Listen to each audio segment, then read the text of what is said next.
Have you told your friends that you see ghosts? Oh, absolutely not. Gina Rodriguez returns in Not Dead Yet. I'm back, baby. Who is that? Oh, she's the obituary writer. And Brad Garrett joins the brilliant ensemble cast. Titan, Maverick, Titan of all Mavericks. These are all words used to describe me. Not Dead Yet. Season premiere. Tonight, 8:30, 7:30 Central on ABC. And stream on Hulu.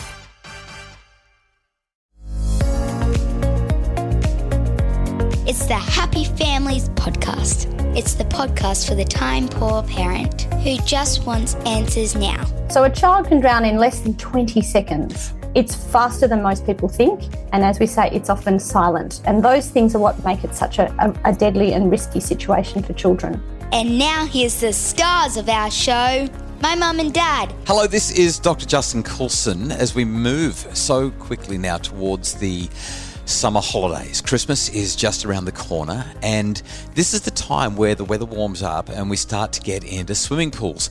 Now, I'm going to share a story as we kick off today's podcast that is a little bit hard to hear, and I just want to I guess highlight that I'm not sharing this to be sensationalistic, but to highlight the importance of our conversation today. My guest on the podcast is Dr. Anthea Rhodes. Anthea joins me fairly regularly to talk about the RCH National Child Health Poll. Dr. Rhodes is the director of that poll, and there's been a new poll just conducted with results currently being published, looking at kids and water safety, their capacity to be safe around water, to be swimming, engaging in swimming lessons. And we're heading to the beach. We've got swimming pools, we've got lakes, rivers, whatever it might be. And this is the season where we really need to have this conversation. This conversation is really important to me because my family has come so breathtakingly close to experiencing drowning. We're fortunate that it hasn't occurred, but at a family barbecue a few years ago, probably 15 years ago now, goes really fast the older you get, but at a family barbecue around about 15 years ago, everybody was hanging out in the pool area, having a great conversation. The pool area was full of adults who were all having sausages and steak and salad and standing and sitting and just being present. There were kids swimming in the pool. My young cousin, James, who I think at the time was about 2, was sitting on the edge of the pool and he slipped into the pool. The thing with drowning is that it's silent, and James just slipped into the pool and nobody noticed. He sunk to the bottom of the pool and had been on the bottom of the pool for an extended period of time before somebody saw him. We dived into the pool, pulled him out, and he was changing colour. He was definitely in the process of drowning. Fortunately, we were able to see him start breathing again fairly quickly. He vomited up a whole lot of water and he was okay. But another 5, 10, 20 seconds and the outcome could have been tragic, and we would have been attending a funeral rather than celebrating Christmas. So, Anthea, thank you so much for joining me for this conversation. That story is one of those awful stories to start off a conversation like this, but I share it because it matters so much. When you did the RCH National Child Health Poll, what were you asking and what did you find when it comes to kids and water safety? Yeah, thanks so much for having me on to talk about this really important topic, Justin. And as you say, with summer and holidays around the corner, the risk period really goes up. Now, your story, unfortunately, is not a rare one. And most people listening will probably know of someone in their extended family, or perhaps someone very close to them, who has maybe had a near drowning episode. And of course, in some situations, it's not a near drowning. It can, in fact, have devastating outcomes. So we asked parents what they know about drowning and the risks of drowning. And one of the biggest findings is exactly as you say. It's that myth that perhaps children struggle or splash or make a lot of noise or do something obvious if they're struggling in the water and starting to drown.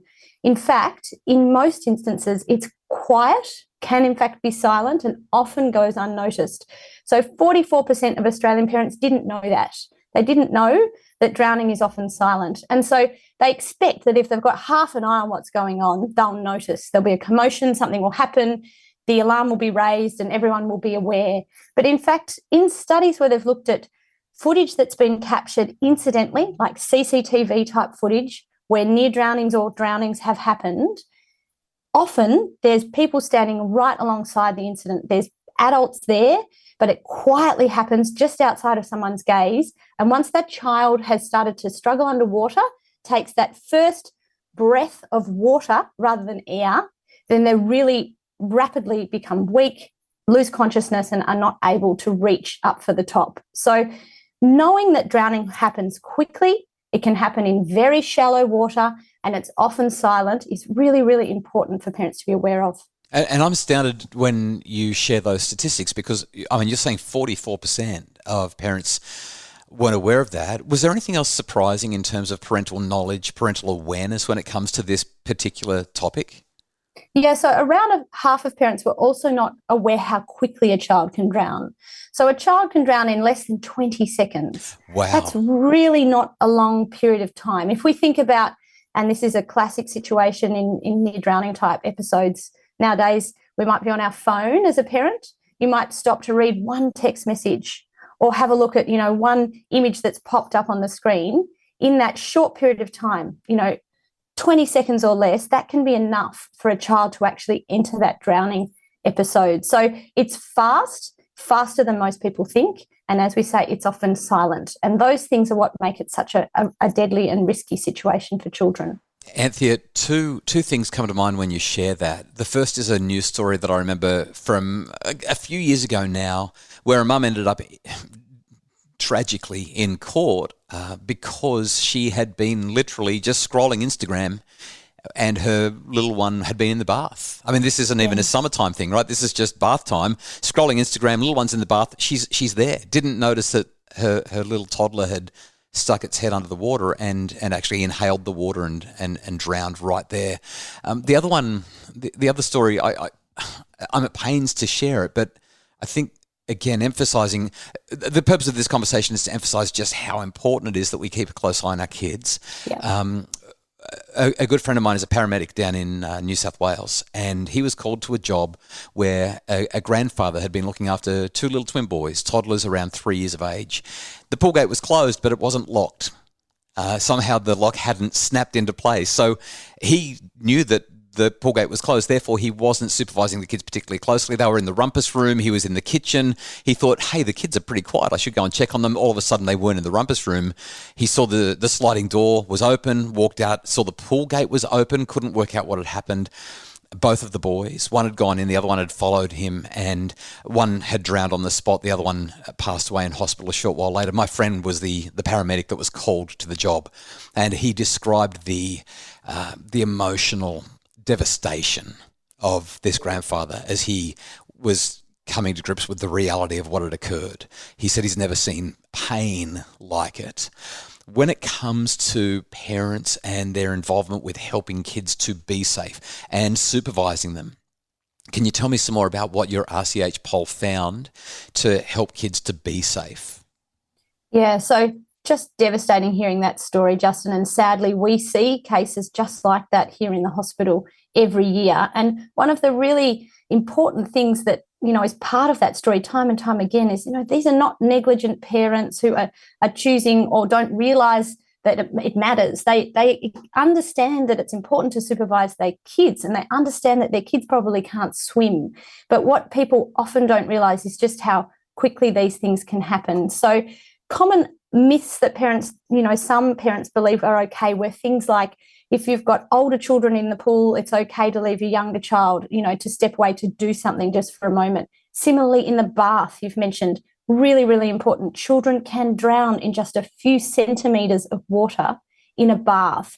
It's not okay to leave a toddler with an older child without an adult, there to supervise. So those sorts of moments where often it's quick, people think, I'm just going to step away for a minute, it can be enough to have devastating consequences. So this study really reminds us how much we need to all talk about this and be aware of this. We also found, interestingly, that dads weren't quite as sharp on their water safety knowledge as mums when we did the survey. So dads were more likely to tell us that it might be all right to, leave an older kid to look after a younger kid in the pool or in the bath, for example. Another really important one is about being at the beach when kids are swimming between patrolled flags. So we're super lucky here in Australia. We've got incredible surf life-saving, skills and services. But they, again, don't replace supervision for you of your own child. So we found that around a quarter of Australian parents thought if they're at the beach and their kids are swimming between the flags, then they don't necessarily need to supervise them. Now, we know if you picture a busy beach and, you live in Queensland, I live in Victoria, so our beaches are, maybe not quite as fabulous, but on a summer's day between the flags, there are hundreds, if not thousands sometimes, of kids and just a handful of surf lifesavers there to supervise. So they cannot, they do a fabulous job, but they do not replace your individual supervision of your young child. So another really important message there for parents as we head into the holiday season to be aware of that. When you consider the findings of this poll, what advice, what other stats, what other things do we need to be aware of? I know that there's probably a handful of other things that we can pull out of it that will be really useful over the next sort of 4, 6, 8 weeks as parents spend more time near the water with their kids. Yeah, so the other big one that we asked about in this study was swimming lessons. So obviously we're all emerging from a couple of years of the COVID pandemic and there's been pools closed. Perhaps families haven't been on holidays. They haven't had a chance to get in the pool with their kids for a couple of weeks and, really build those water safety and swimming skills. Around half of Australian kids have had lost opportunities to build their swimming skills due to COVID. So that's either missed lessons or, missed a chance to get in the pool and practice their swimming. So as we head into the summer, if that's you and your kids, they're a bit more vulnerable, than they would have been if they'd kept up those regular swimming lessons and been a bit more aware of water safety. Of course, swimming lessons does not replace supervision. And that was, again, a really important myth that we found in this study. Some parents felt if their children have had swimming lessons, then they probably don't need supervision. They're safe in the water. And we're talking about young kids here, kids under 10. Even if they've had lessons, you still need to be supervising them because, you don't necessarily know their ability is enough to save themselves if a situation is outside of their ability or control. But those swimming lessons are a really important thing to get back into. Parents are not going to have a chance to do that before the end of the year. I don't know about you, Justin, but we're all limping to the line here. And there's certainly looking forward to lots of things wrapping up, including all those extracurricular activities for the holidays. But definitely a message for families as well. Next year, re-enroll in swimming lessons. Half of families who had dropped out of these things because of COVID have not got back into those really important lessons to build those safety skills for their kids. And most people told us it's because they were too busy or they hadn't got around to it. They know it's important, but it's one of those things that you've got to factor it in.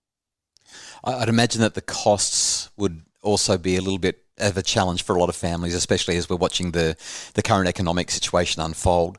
Anthea, this is such an important conversation, obviously with the stories that I've shared and the statistics that you've brought to the fore.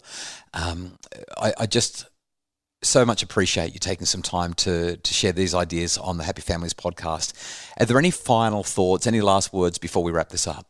Look, the one parting message really for parents is keep your eyes on your kids over the summer, anywhere around water, especially if you're in a new environment. If you're at a mate's place for a barbecue and they've got a pool, you're down at the beach having a gathering with the extended family, you've gone on holidays, you're somewhere new or different.